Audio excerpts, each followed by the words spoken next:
The fourth topic is all about the socio-cultural theory by Lev Vygotsky. So Vygotsky was called the Mozart of psychology. He was born in 1896, the same year as Piaget. So sa small town of Orsha, and he was a middle-class Jewish family.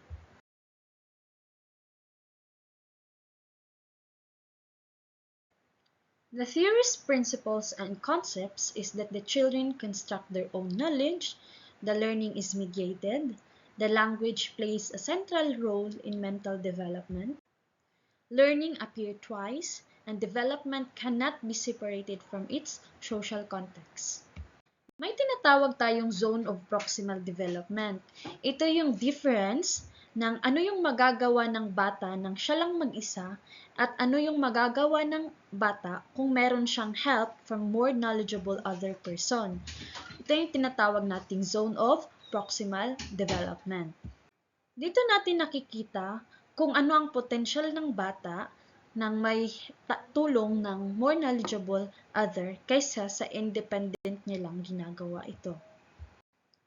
So this is how zone of proximal development can work in the life of a child. Like for example, like all children, si Mumen is constantly learning and exploring the world around him.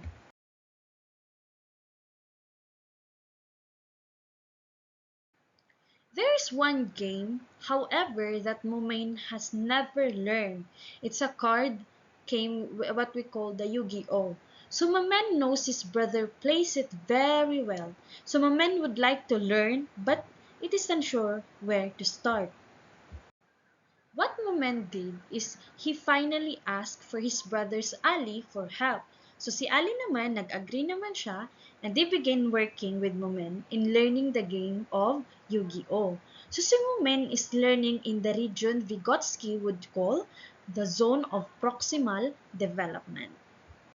So in the zone of proximal development, si Mumen is doing something requiring the help of someone who's more capable. So without Ali's help, hindi kaya ni Mumen malaro ang game.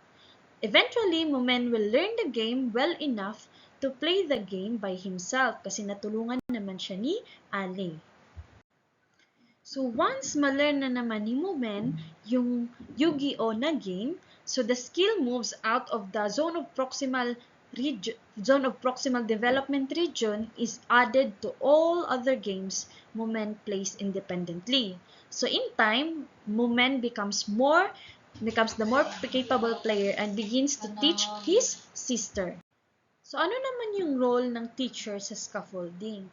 Ito yung support na binibigay ng isang teacher sa learner's development.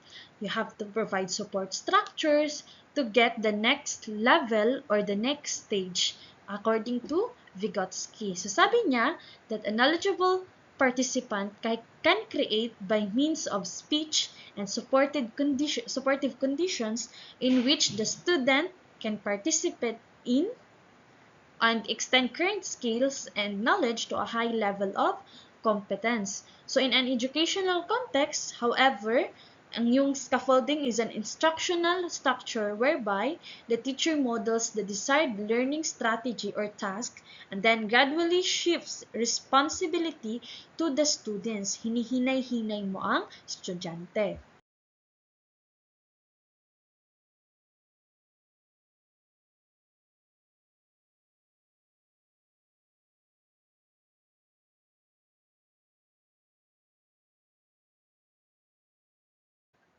So in conclusion, sociocultural theory considers learning as a semiotic process where yung participation in socially mediated activities is napaka-essential.